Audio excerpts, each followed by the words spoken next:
84-year-old Imelda Najarro battles asthma, which means she often relies on a nebulizer to breathe. This device turns medicine into a fine mist for her to inhale, a lifeline for many asthma patients. But there's one big problem. It runs on electricity, something Imelda Najarro has lived without for decades. She lives in the Rivera area of Belmopan, a community that is only partially connected to the main power lines. Con candela, los alumbrábamos para cambiar el bebé y todo eso. We used candles to help us when changing nappies for our babies. All of that, is a big struggle, let alone having to do it in the dark. Yes, eventually we got used to it.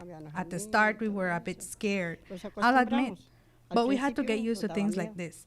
Over time, we've been promised several times, every time there are elections, that yes, we'll bring light over to this side and all of that.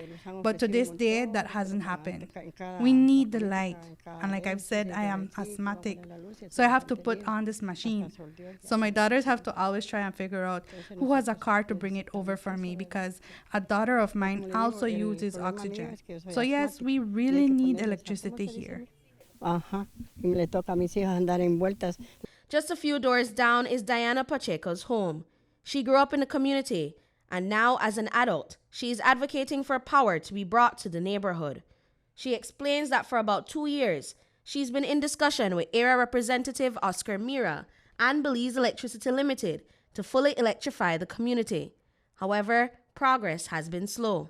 Since I born and we don't have electricity here, and it's a sad situation when it comes, because sometimes I concern more, because when I was a kid, I always, they left you some assignments, some homeworks, and it was challenging. We have to ride bicycle, go way out there and go print, because we cannot have a printer.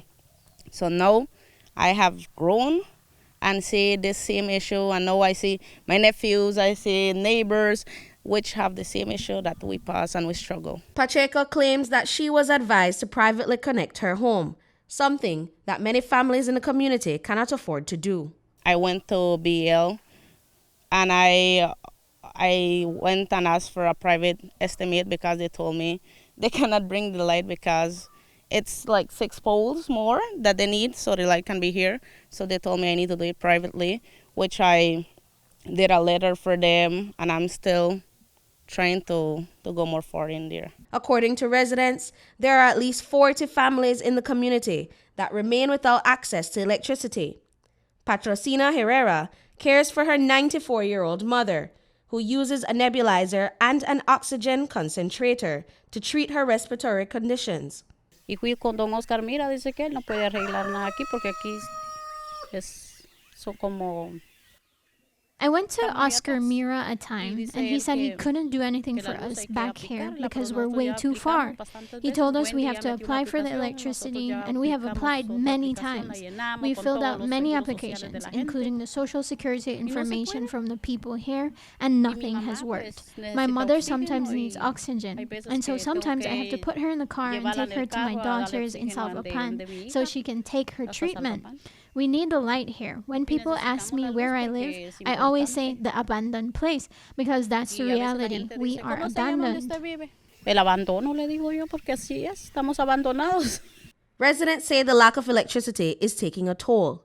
Kids struggle to finish their homework, and once night falls, walking in the neighborhood becomes uncomfortable and unsafe. Right now we're living in a hard time when there's a lot of rape, a lot of robbery, and anybody can hide and do something to their kids.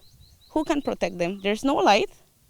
So that flashed me, and I'd be like, no, we really need light.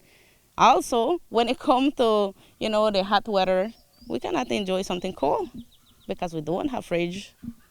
If we want to watch a movie, we cannot watch a movie because we don't have TVs. Why? Because there's no light.